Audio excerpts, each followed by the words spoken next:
उत्तर प्रदेश में जमीन खरीदने बेचने को लेकर होने वाले फ्रॉड से बचने के लिए मुख्यमंत्री योगी आदित्यनाथ ने राजस्व परिषद में दिए कड़े निर्देश। जानिए क्या बोले मुख्यमंत्री योगी आदित्यनाथ। ब्यूरो रिपोर्ट मोनू कुमार, न्याय परिक्रमा।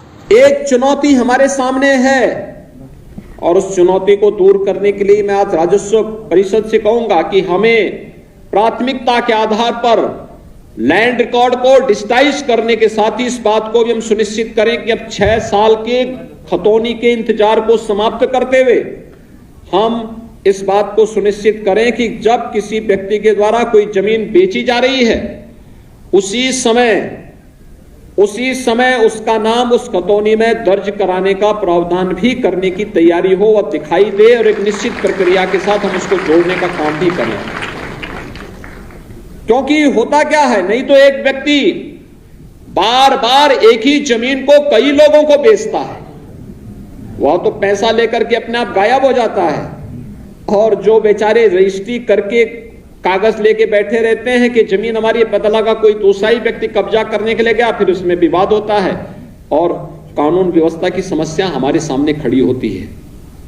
इसको हर हाल में रोकना पड़ेगा और इसलिए में जमीन की खरीद में होने वाले फ्रॉड से बचने के लिए मुख्यमंत्री योगी आदित्यनाथ का राजस्व परिषद में अधिक से अधिक लोगों को इससे राहत मिल सके और प्रदेश के अंदर कानून व्यवस्था की समस्या है उस समस्या का हम समाधान खतौनी में जोड़ा जाता है। लेकिन अब रजिस्ट्री विभाग को भी, स्टैंप एंड रजिस्ट्रेशन विभाग को राजस्व विभाग के साथ मिलकर के व्यवस्था सुनिश्चित करनी होगी कि किसी जमीन की रजिस्ट्री करने के पहले हम इस बात की सच्चाई जाने मुख्यमंत्री के द्वारा नाम पे है या नहीं है। खतौनी में हम क्या बोले मुख्यमंत्री योगी आदित्यनाथ, अगर है तो रजिस्ट्री करें, नहीं है तो फिर अगर वह व्यक्ति गलत कर रहा है तो पुलिस को बुला करके उसको थोड़ा पुलिस के हाथों भी कर देना चाहिए, जिससे पुलिस उसकी कायदे से उसको कुछ और उखाड़ दे सके। यह व्यवस्था हमें उसके साथ जोड़नी होगी। मैं मानता हूं आधे से अधिक समस्या का समाधान इससे अपने आप हो जाएगा और विवाद का समाधान हो जाएगा। हम लोग कहीं जाते हैं, जनता दर्शन के कार्यक्रम में देखते हैं, आधे से अधिक समस्या राजस्व से जुड़ी हुई और पुलिस से जुड़ी हुई होती है और वह भी इन छोटी छोटी समस्याओं को लेकर के, जहां पे एक व्यक्ति की नियत खराब हुई वह किसी के साथ भी धोखा करने के लिए उतावला होता हुआ दिखाई देता है और इस धोखे धड़ी से हमें मुक्त करना पड़ेगा प्रत्येक व्यक्ति को।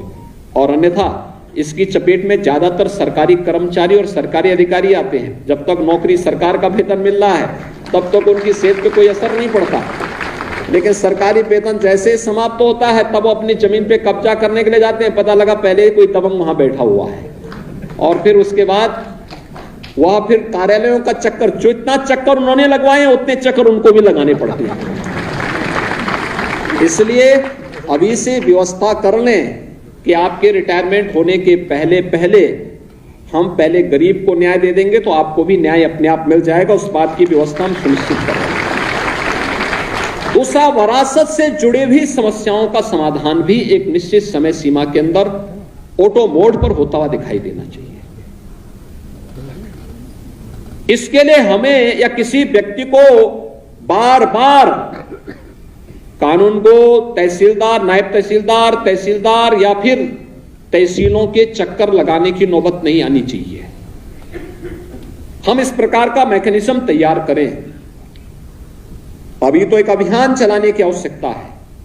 वरासत के जितने मामले लंबित हैं पूरा रिकॉर्ड मांगे, जवाबदेही तय करें और एक समय सीमा के अंदर हर तहसील को हम इस बात को जोड़ें कि इसको हमें 0 तक लेके जाना है और जिससे लोगों को अधिकाधिक सुविधा हो सके।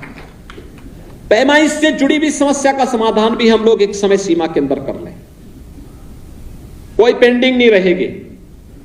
अगर ये राजस्व से जुड़ी हुई इन समस्याओं का समाधान हो जाता है तो अपराध में आधी से अधिक कमी हो जाती है और अपराध में कमी होती है तो हम प्रदेश के अंदर जिस कार्य में अनावश्यक समय खर्च करना पड़ता है उस समय का उपयोग हम किसी अन्य रचनात्मक कार्य के साथ करेंगे तो प्रदेश विकास के पथ पर अग्रसर होगा।